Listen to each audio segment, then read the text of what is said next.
10, 9, 8, 7, 6, 5, 4, 3, 2. Shalom teman-teman yang dikasihi oleh Tuhan. Kembali kita saat ini bersama-sama dalam sekolah minggu kita. Kita bersyukur, terima kasih oleh karena kebaikan Tuhan yang begitu dahsyat.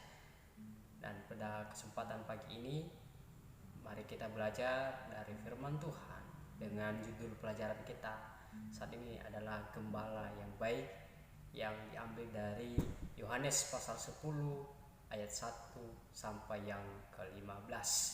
Dan sebelumnya mari kita melihat video berikut ini.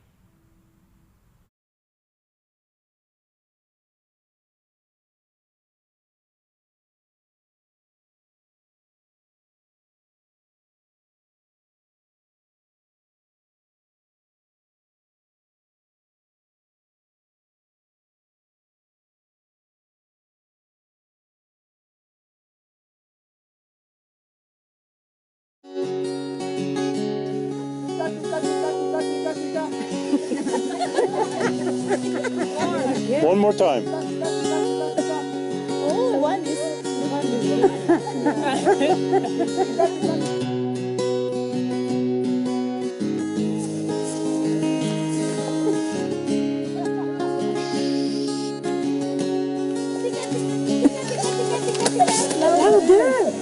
Look at them. Look at them.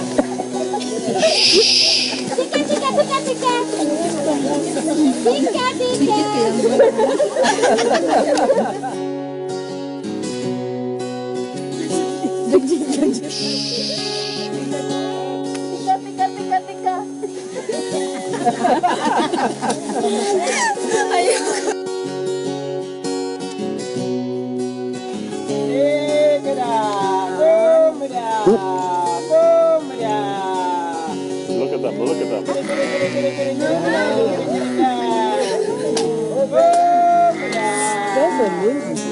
Isn't that amazing? They are coming. Oh my God.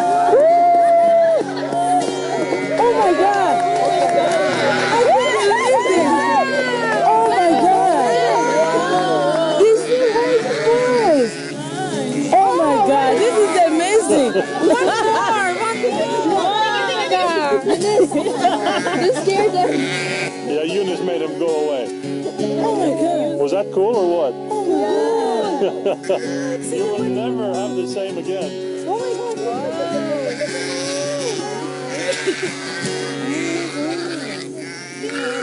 I can't believe the way they were coming. Sesuai dengan tema kita saat ini, yaitu Gembala yang Baik, yang diambil dari kitab Injil Yohanes pasal yang ke-10 ayatnya yang pertama sampai yang ke-15. Saya bacakan buat kita semua. Aku berkata kepadamu, sesungguhnya siapa yang masuk ke dalam kandang domba dengan tidak melalui pintu, tetapi dengan memanjat tembok, ia adalah seorang pencuri dan seorang perampok. Tetapi siapa yang masuk melalui pintu, ia adalah gembala domba. Untuk dia menjaga, membuka pintu, dan domba-domba mendengarkan suaranya, dan ia memanggil domba-dombanya masing-masing menurut namanya dan menuntunnya keluar. Jika semua dombanya telah dibawanya keluar, ia berjalan di depan mereka, dan domba-domba itu mengikuti dia karena mereka mengenal suaranya. Tetapi seorang asing pasti tidak mereka ikuti, malah mereka lari daripadanya karena suara orang asing tidak mereka kenal. Di ayat ke-7, maka kata Yesus sekali lagi, aku berkata kepadamu, sesungguhnya akulah pintu ke domba-domba itu. Ayatnya yang ke-11, akulah gembala yang baik memberikan nyawanya bagi domba-dombanya. Ayatnya yang ke-14, akulah gembala yang baik dan aku mengenal domba-dombaku dan domba-dombaku mengenal aku. Sama seperti Bapa mengenal aku dan aku mengenal Bapa, dan aku memberikan nyawaku bagi domba-dombaku. Teman-teman, kalau kita melihat dari cuplikan video tadi, bahwa ada dua situasi atau dua antara gembala dan bukan gembala. Ada banyak orang yang tadinya kita melihat ada yang bukan gembala ketika memanggil domba-domba itu, apakah domba-domba itu mendengar suaranya bukan gembalanya? Kita bisa melihat tadi bahwa ternyata tidak. Mereka tidak mendengar suara yang asing, orang asing, orang yang bukan gembala mereka, tidak mendengar suara yang memanggil mereka. Karena apa? Karena yang memanggil mereka adalah bukan gembala mereka sendiri. Tetapi kita melihat ketika gembala domba itu sendiri memanggil mereka, dan domba-domba itu mendengarkan suara gembala mereka, sehingga domba-domba itu datang kepada gembala yang mengembalakan mereka. Nah, sebagai pertanyaan buat teman-teman semua, siapa yang tahu apa saja yang menjadi tugas seorang gembala domba? Apa yang menjadi tugas seorang gembala domba? Pasti semuanya tahu. Nah, tugas seorang gembala domba adalah menjaga domba-dombanya dari ancaman bahaya, memberikan makanan dan minuman, serta juga bukan hanya itu saja, tetapi memperhatikan, menuntun domba-dombanya ke padang rumput yang hijau. Supaya apa? Supaya mendapatkan makanan, mendapatkan makanan yang layak bagi domba-dombanya. Dan bukan hanya menghalangi atau menuntun domba-dombanya ke padang rumput, tetapi ada yang lebih lagi, yaitu domba itu harus dipelihara oleh gembalanya. Dan seorang gembala mengenal domba-dombanya satu persatu. Ia perhatikan, wow, ketika domba itu banyak, apakah dia bisa memperhatikan semua? Pasti seorang gembala memperhatikan dan menghitung semua domba-dombanya.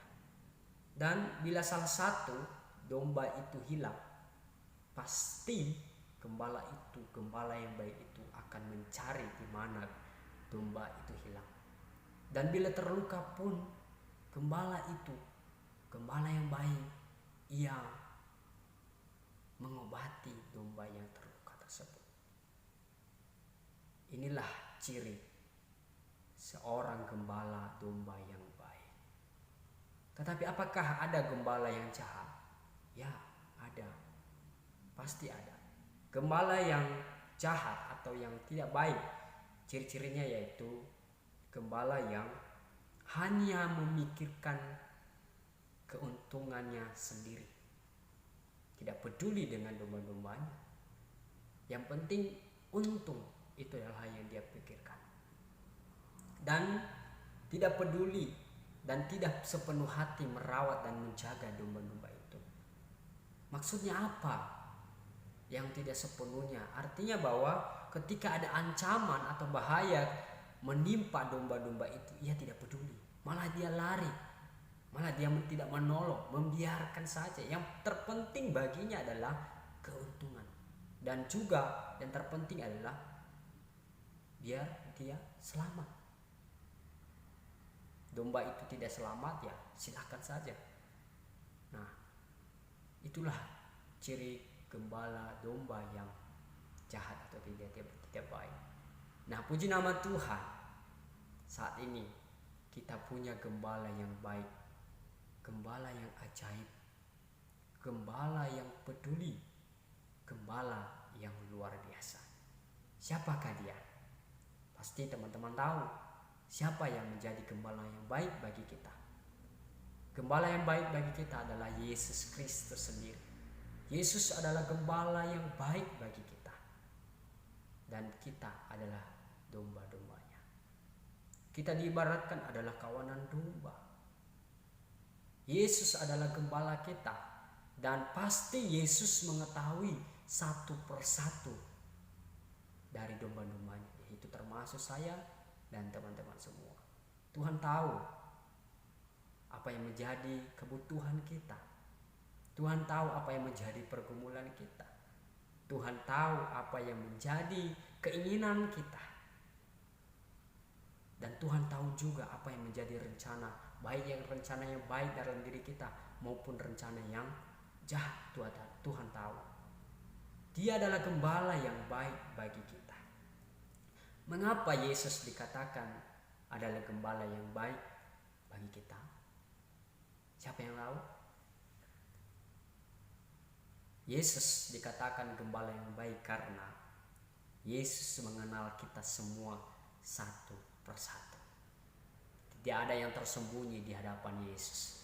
Ia mengenal kita, ia mengenal karakter kita masing-masing, ia mengenal apa yang menjadi kelakuan kita, ia mengenal apa yang menjadi rencana kita, ia mengenal apa yang menjadi keinginan kita, apa yang menjadi pergumulan dan masa depan teman-teman, ia tahu. Apa yang menjadi pergumulan, apa yang menjadi persoalan teman-teman saat ini, ia tahu. Ia adalah gembala yang baik bagi kita. Dan karena Yesus dikatakan gembala yang baik karena mengasihi kita. Ia mengasihi kita dari segala kalanya. Bukti kasihnya seorang gembala yang baik bagi kita, Yesus Kristus, adalah ia memberikan nyawanya.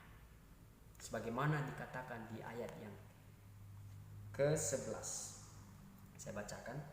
Akulah gembala yang baik memberikan nyawanya bagi domba-dombanya. Mengapa Yesus memberikan nyawanya bagi kita? Karena kita mau menuju hukuman dosa, hukuman maut karena dosa kita. Dan Tuhan Yesus, gembala yang baik kita itu, tidak menginginkan hal itu, tidak mengizinkan kita dihukum mati oleh karena pelanggaran kita, sehingga ia mengorbankan nyawanya di atas kayu salib. Supaya apa? Supaya kita selamat, supaya kita hidup. Itulah bukti kasihnya. Ia mengasihi kita. Ia adalah gembala yang baik bagi kita. Ia menunjukkan bahwa ia adalah gembala yang memberikan nyawanya ganti dosa kita. Ia mengorbankan dirinya di atas kayu salib supaya kita semua dapat selamat. Ia tidak mementingkan dirinya, tetapi ia mementingkan domba-dombanya, supaya domba-dombanya itu tetap hidup dan benar di hadapan Tuhannya, di hadapan Tuhan Yesus Kristus, supaya kita semua tidak ikut dihukum di dalam hukuman maut. Yesus adalah gembala yang baik bagi kita. Ia mengetahui apa yang menjadi kesedihan kita. Ia mengetahui apa yang menjadi kebutuhan kita semua. Dan ia mengetahui ketika kita juga di dalam kedukaan. Ia adalah gembala yang baik yang menuntun kita ke padang yang berumput hijau. Oleh karena itu, sebagai domba-dombanya, kita harus patut juga mendengarkan suaranya. Jadi, marilah jangan ragu untuk senantiasa mengandalkan akan pertolongan Tuhan, akan pertolongan dan perlindungan Yesus bagi kita, karena ia adalah gembala yang baik. Gembala yang baik mengetahui apa yang menjadi masalah pribadi kita, apa yang menjadi persoalan dan persoalan yang kita alami, karena ia adalah gembala yang baik bagi kita dan mengenal seluk-beluk kehidupan kita. Jadi Yesus mengetahui apa yang menjadi kebutuhan teman-teman dan kebutuhan saya secara pribadi, dan apa yang menjadi kerinduan kita Tuhan juga tahu. Tetapi persoalannya pada saat ini ada satu pertanyaan buat kita semua. Sebagai domba yang baik, pertanyaannya begini: apakah kita sudah menjadi domba yang baik, taat melakukan perintah Yesus Kristus, Sang Gembala yang baik bagi kita. Sekali lagi saya ulangi, apakah kita sudah menjadi domba yang baik, yang taat, melakukan perintah Yesus Kristus sebagai gembala yang baik bagi kita? Mari kita renungkan masing-masing secara pribadi. Mari kita koreksi diri kita. Mari kita lihat diri kita. Apakah kita ini sudah menjadi domba yang baik, yang taat kepada perintah Yesus Kristus bagi kita? Biarlah pelajaran pada hari ini dapat memberkati kita dan memberikan pencerahan bagi kita kembali untuk melihat diri kita. Kiranya pelajaran hari ini memberkati kita semua. Tuhan Yesus memberkati. Shalom.